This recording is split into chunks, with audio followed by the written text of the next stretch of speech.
let's look at how to escalate alerts which users have not responded to. You'll need access to PagerDuty and Jira for this, credentials for both, and resources for your Jira domain, username, and issue key.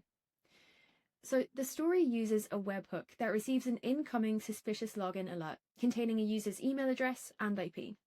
To demo this though, there's also a helper HTTP request action at the top that fires a sample payload straight to that webhook, so you can test the whole flow end to end without even needing a real security tool. Once that alert arrives, Tines is going to do two different things. It sends the user an email, but it also starts a 5-minute delay timer running in the background. So the email asks the user to confirm whether they recognize the activity. It also includes 2 handy links right here embedded in the message. These links take them to a page which captures their response.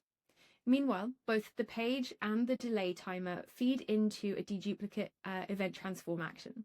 This creates an intentional race condition. Whichever event arrives first wins, and the duplicate is going to be dropped. So if the user responds in time, the delay event gets discarded. If they don't, the delay fires first instead. From there, the story is going to split into 3 separate paths based on the outcome. So up first, if the user doesn't actually respond at all within 5 minutes, Tines is going to create a PagerDuty incident, flagging the non-response for your security team to take a closer look. If they respond but they actually don't recognize the activity, Tines adds a Jira comment and creates an incident in PagerDuty which is high urgency.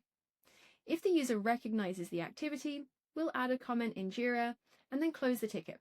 There's no escalation needed. What you get with this is a clean, automated workflow with no analyst intervention required unless something actually needs attention. As always, you'll find this story plus lots of others on the Tines story library.